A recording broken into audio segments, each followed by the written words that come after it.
मेरे हाथ में Vivo X300 FE और ये कॉम्पैक्ट फ्लैगशिप डिवाइस है जो कि आता है लगभग 75 to 80,000 का। आप 75,000 में खरीद सकते हो अगर आपके पास डिस्काउंट वगैरह है। लेकिन इस पर्टिकुलर प्राइस पॉइंट में क्या ये जस्टिफाइड है? अगर आप एक फ्लैगशिप फोन देख रहे हो, कॉम्पैक्ट डिवाइस देख रहे हो, या फिर कहीं कहीं इसमें शॉर्टकमिंग्स हैं, सब पता लगाएंगे इस फुल ऑन रिव्यू में। बिकॉज मैंने इस फोन को ना 20 दिन से ज्यादा यूज किया है, तो इसका कच्चा चिट्टा सब पता है। तो आइए पता लगाते हैं इसके बारे में। तो सब फोन के डिजाइन से चालू करते हैं और वन हैंडेड यूसेज के लिए फोन जेन्युइनली बना है। अब कॉम्पैक्ट फ्लैगशिप्स मुझे काफी पसंद है एंड इसीलिए थोड़ा सा सॉफ्ट कॉर्नर है इस पर्टिकुलर डिजाइन के बारे में। अब यहाँ पे आपको मेटालिक बॉडी देखने को मिल जाएगी और पीछे जो है फ्रॉस्टेड ग्लास है जो कि बिल्कुल भी फिंगरप्रिंट मैग्नेट नहीं है।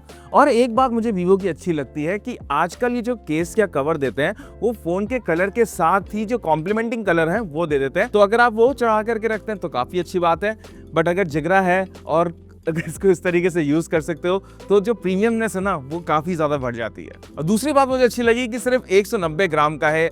जो ऊपर का कैमरा मॉड्यूल है वो बड़ा सारा नहीं है जिसमें आप अगर टेबल पे भी रखो तो कोई दिक्कत नहीं है। इसके अलावा आपको यहाँ पे IP6869 दोनों की रेटिंग मिल जाएगी। इसके साथ एक इंफ्रारेड सेंसर है एंड अल्ट्रासोनिक फिंगरप्रिंट स्कैनर है जो कि बहुत ज्यादा जल्दी काम करता है। सो ओवरऑल कॉम्पैक्ट फ्लैगशिप के लिए डिजाइन काफी सही है। बस अगर आपको बड़ी स्क्रीन चाहिए तो फिर ये डिजाइन तो छोटी, डिस्प्ले तो छोटी, पूरा का पूरा फोन ही आपके लिए सेंस नहीं बनता है। तो नेक्स्ट बात करते हैं डिस्प्ले के बारे में। और इस साल दोस्तों यहाँ पे आपको एक LTPO डिस्प्ले देखने को मिलता है जो कि 120 हर्ट्ज पे है एंड 1.5K डिस्प्ले है। एमोलेड तो है ही है एंड उसके अलावा बेजल्स भी एकदम ना के बराबर है। इसके अलावा 5000 निट्स की पीक ब्राइटनेस है, तो धूप में तो बिल्कुल भी, मतलब मई की गर्मी और धूप में मुझे कोई दिक्कत नहीं आई थी। एंड बिकॉज रेजोल्यूशन अच्छा है एंड स्क्रीन इतना बड़ा नहीं है तो जो शार्पनेस है, जो क्रिस्प क्वालिटी है वो भी आपको यहाँ पे देखने को मिल जाएगी। इसके अलावा आपको HDR10 पे सपोर्ट मिलता है। नेटफ्लिक्स और यूट्यूब दोनों HDR कंटेंट काफी बढ़िया तरीके से स्ट्रीम करते हैं। And overall if you are fine with this particular size of the screen, this is the best screen.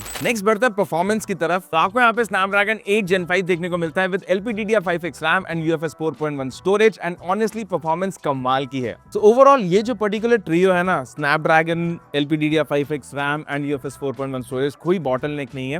And मुझे लगा था कि जिस पर्टिकुलर फॉर्म फैक्टर में ये फोन आ रहा है इसका हीटिंग इश्यूज हो सकते हैं जो कि मुझे पुराने इनके वीवो के फोन में मिला था, बट यहाँ पे सरप्राइजिंगली इतना ज्यादा हीटिंग इशू नहीं थे। और वो भी तब जब एम्बिएंट टेम्परेचर, मतलब बाहर की टेम्परेचर 40, 41, 42 डिग्रीज थी।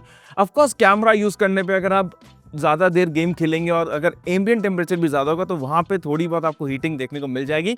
ये जो फ़ोन है ये लाइफस्टाइल फ़ोन है जो कि कैमरा सेंट्रिक है, उसमें मैं वापस आऊँगा।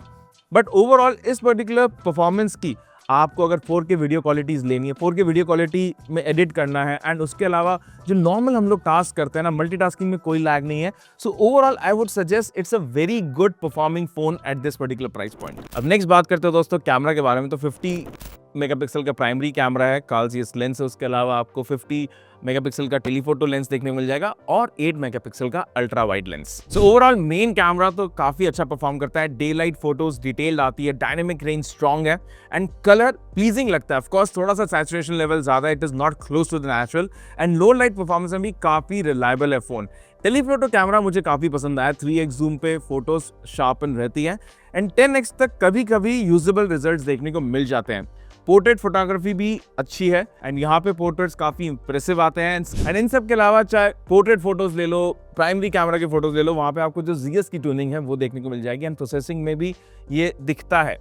बट ओवरऑल जो अल्ट्रा वाइड एंगल कैमरा है, I think that is the weakest link of this camera, जो कि है एंड बस है। तो आप कभी कभी फोटोज खींच सकते हो but it doesn't give you that wow effect जो बाकी के दोनों लेंसेज आपको दे रहे हैं। सेल्फी कैमरे की बात करें तो वो भी 50 मेगापिक्सल का ऑटो फोकस कैमरा है एंड चाहे पोर्ट्रेट ले लो, सेल्फीज ले लो and it is overall good mix I would say. दोस्तों सॉफ्टवेयर के बारे में ज्यादा नहीं बोलूंगा बिकॉज यहाँ पे आपको वही 5+7 years ऑफ अपग्रेड देखने को मिल जाएगा and overall we all know कि भाई जो ओरिजिन OS है वो यहाँ पे आपको मिल जाएगा and it is almost the same आजकल जो भी फ्लैगशिप डिवाइसेस ऑफ वीवो हैं। ऑफकोर्स थोड़े बहुत बग्स हैं but but they have been addressed now and then with their updates, and updates में कोई प्रॉब्लम यहाँ पे मुझे जितना भी मैंने अभी तक वीवो फ़ोन यूज़ किए हैं इतनी नहीं आई। बट ये 20-25 दिन में मैं आपको अपडेट्स के बारे में इस फ़ोन में तो नहीं बता पाऊंगा, उसमें आपको 6 महीने लॉन्ग टर्म रिव्यू में बताऊंगा। तो प्लीज़ मेक श्योर कि सब्सक्राइब कर लेना, वो भी ज़रूर आएगा। चाहते दोस्तों बैटरी की तरफ, एंड वो मुझे इस डिवाइस का फॉर द साइज बहुत अच्छा लगा। 6500 मिली एम्पेयर की बैटरी है, 90 वॉट्स की वाइड चार्जिंग है, 40 वॉट की वायरलेस चार्जिंग है, एंड ओवरऑल आई वुड से कि यहाँ पे 7 से 8 घंटे का मेरे को screen on time depending upon what I am doing मिल जाता है। एंड बिकॉज मैं इंस्टाग्राम बहुत करता हूँ तो वहाँ पे मैं 1.5 दिन तक इस फ़ोन को चला लेता हूँ। एंड अगर आप इतने ज़्यादा हैवी यूज़र नहीं हो, थोड़े बहुत कैमराज मतलब थोड़े बहुत फोटोज़ वगैरह radio, if you are casually doing the job on the phone, एक दिन तो बड़े आराम से चलेगा, 1.5 दिन भी दोस्तों ये निकाल देगा। And because of the charging speed इतना पता भी नहीं चलेगा। USB PD चार्जिंग सपोर्ट भी है, सो ये भी ज़रूरी नहीं है कि इसका चार्जर आपको हर जगह कैरी करना है, कार वगैरह में भी आप इसको ईजिली चार्ज कर सकते हो। एंड फाइनली दोस्तों बात करते हैं वर्डिक्ट के बारे में कि क्या आपको ये डिवाइस लेना चाहिए। तो सबसे पहले मैं बता दूं कि अगर आप एक कॉम्पैक्ट फ्लैगशिप लेना चाहते हैं तभी ये फोन सेंस बनता है, बिकॉज अगर आपको बड़ी डिस्प्ले चाहिए then this is not for you. अब मुझे देखो कॉम्पैक्ट फ्लैगशिप्स काफी पसंद है, and I love this form factor and the metallic finish और जो भी इसके साथ मिल रहा है। अब ये एक पर्टिकुलर पॉइंट है नोट करने की कि पिछला जो इनका X200 FE आया था वो लगभग 50 के आसपास आया था, लेकिन यहाँ का जो प्राइसिंग है वो है 75 के आसपास अगर आप डिस्काउंट वगैरह लगाते हैं। तो इसमें ऑफ कोर्स अपग्रेड्स काफ़ी है, कैमरा इंप्रूवमेंट है, डिस्प्ले इंप्रूवमेंट है, एंड ओवरऑल जो इंप्रूव हुआ है वो है डॉलर का रेशियो अगर आप रुपए के कंपैरिजन में देखें। एंड सब कुछ महंगा हो रहा है और लिटरली फोन्स के दाम पल पल बढ़ रहे हैं, नॉट दो आई थिंक महीने में 3-4 हज़ार रुपये बढ़ा देता है।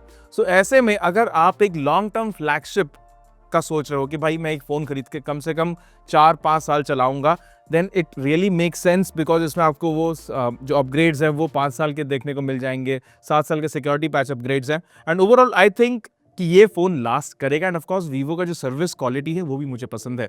So I can definitely recommend this phone if the particular pricing feels right for you, and this is really an amazing device. जा करके खरीद लो अगर खरीदना है तो।